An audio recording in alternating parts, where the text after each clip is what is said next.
নমস্কার বন্ধুরা, অলিজ কিচেনে আপনাদের স্বাগত। আজকে আমি করে দেখাবো শিম, আলু, বেগুন আর বড়ি দিয়ে শিমের ঝাল কিভাবে রান্না করতে হয়। প্রথমেই বলে রাখি, আপনারা আমার চ্যানেলটিকে সাবস্ক্রাইব করবেন, তাহলে আমার খুব ভালো লাগবে।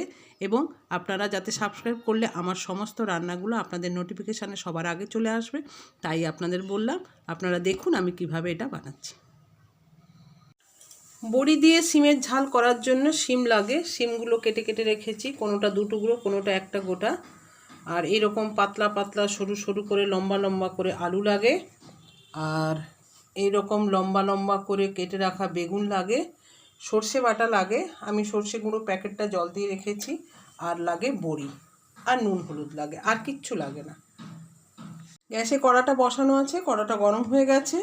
বড়িগুলো ভাজার জন্য সাদা তেল দিয়ে দিলাম। প্রথমে বড়িগুলো ভেজে রাখবো।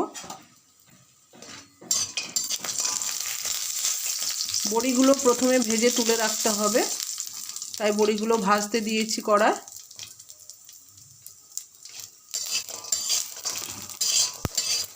একটু অল্প লাল হলেই বড়িগুলো তুলে রাখবো, না হলে আবার পুড়ে যাবে। বড়িগুলো সব ভাজা হয়ে গেছে, বড়িগুলোকে তুলে রাখলাম। দেখুন লাল লাল করে ভাজা হয়ে গেছে।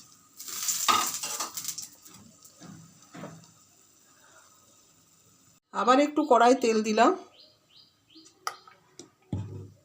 ফোড়ন হিসাবে এখানে শুধু কাঁচা লঙ্কাই দেওয়া হবে। 3-4টে কাঁচা লঙ্কা চিড়ে দিয়ে দিলাম।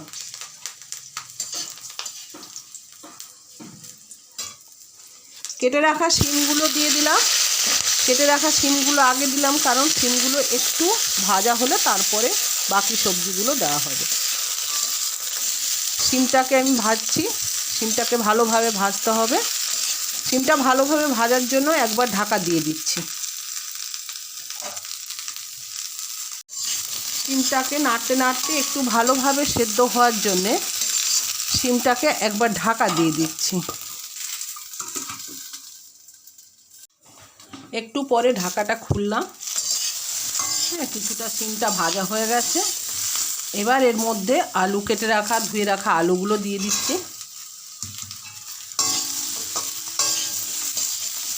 আলু আর শিমটা একটু বেশি সময় ধরে নাড়তে হবে। এটার মধ্যেই এবার নুন হলুদ দিয়ে দেব।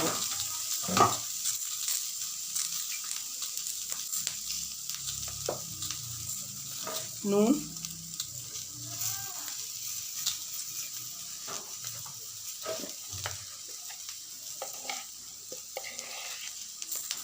হলুদ,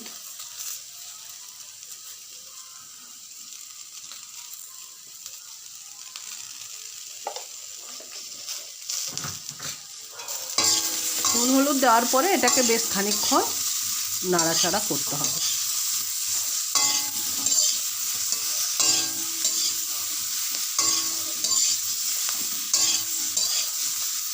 শিম আর আলুটা নুন হলুদ দিয়ে অনেকটা ভাজা হয়ে গেছে। এবার কেটে রাখা বেগুনগুলো দিয়ে দেব। এবার বেগুনটা দিয়ে একটুক্ষণ নেড়ে চেড়েই জল ঢেলে দেব।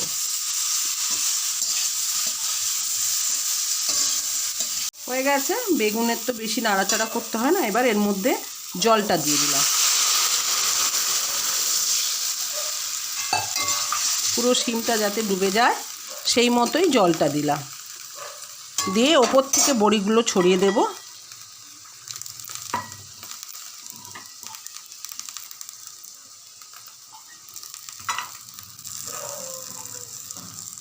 দিয়ে ঢাকা দিয়ে দেব।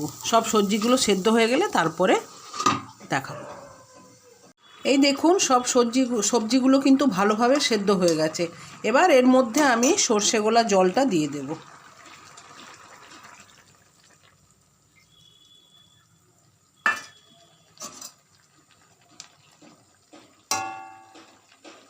সর্ষে গোলা জলটা দিয়ে দিলাম। এবার ফুটে উঠলেই হয়ে যাবে। সর্ষের পেস্টটা দেওয়ার পরে মোটামুটি 2-3 মিনিটে জিনিসটা পুরো হয়ে গেছে। এটা তো একদম শুকনো হবে না, একটু এই টাইপের ঝোল ঝোল মতো হালকা হালকা ঝোল ঝোল থাকবে। এটা কিন্তু হয়ে গেছে। আমি এবার গ্যাসটা বন্ধ করলাম। কিন্তু এটা তো সর্ষে বাটার তরকারি, তাই এর মধ্যে ওপরে একটু কাঁচা সর্ষের তেল ছড়িয়ে আমি এটা শেষ করলাম। করছি আপনাদের এটা ভালো লাগবে, শীতকালে একবার করে দেখবেন, শিম তো শীতকালে পাওয়া যায়।